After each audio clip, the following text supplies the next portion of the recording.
সাধারণত সরকারি আইনজীবী যেখানে দোষ প্রমাণিত হয় সেখানে যে সর্বোচ্চ যে সাজা সেটার জন্যই ওকালতি করেন, যে সর্বোচ্চ সাজা এখানে আছে লাইফ, সেটাই চান।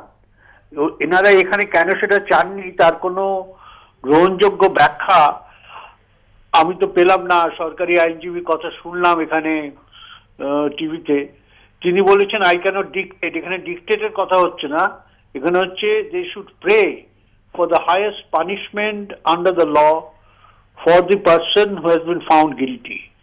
কিন্তু সেটা ওনারা কেন চাইলেন না সেটা আমার কাছে বোধগম্য নয়। এটা খুবই একটা ব্যতিক্রমী ঘটনা, এটুকু বলতে পারি। সরকারি আইনজীবীরা তারা তাদের যে দায়িত্ব ছিল সর্বোচ্চ সাজা সেটা প্রার্থনা করেননি। তারা প্রকৃতপক্ষে অভিযুক্তদের আইনজীবীদের ভূমিকা পালন করেছেন। এর সঙ্গে আমি নিশ্চিত যে রাজ্য সরকারের নির্দেশ মতোই তারা করেছেন।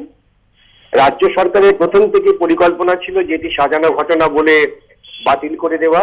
মুখ্যমন্ত্রী ঘোষণা করেছিলেন, তারপরে তাদের সব নেতারা, মুখ্যমন্ত্রী ছোট বড় নেতারা এই পার্ক স্ট্রিট ঘটনাকে কেন্দ্র করে যিনি ধর্ষিতা হয়েছেন তার সম্পর্কে মন্তব্য করেছিলেন।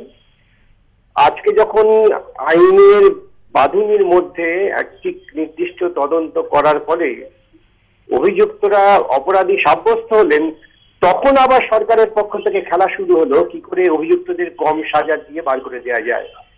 এরপরে আপিল করার প্রশ্ন তা অভিযুক্তরা করবেন এবং সেখানেও সরকার তাদের অভিযুক্তদের সমর্থন করে যাবেন।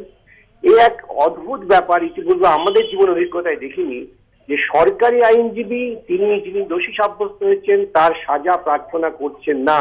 আইনগত যে সর্বোচ্চ সাজা সেটাই চাওয়ার নিয়ম। প্রশ্ন হচ্ছে যে একজন সরকারি আইনজীবী সবসময় হাইয়েস্ট যে সাজাটা থাকে সেটারই ডিমান্ড করে, তারপরে বিচারক যেটা ভালো বুঝবেন সেটা করেন। কিন্তু এখানে এটাই বোধহয় প্রত্যাশিত ছিল আমাদের কাছে, এই যে কালকে বিচারক অত্যন্ত চিন্তা ভাবনা করে এদের দোষী সাব্যস্ত করেছে, এটাতে কিন্তু অনেকেই খুশি নন। যেটা কেন হয়ে গেল, এটাতে তো আমাদের যে সর্বময় কর্তা তার তো 20 নজরে আমাদের পড়তে হলো, তার কারণ তার যে থিওরিটা সেটা তো অ্যাপ্লাই হলো না এক্ষেত্রে।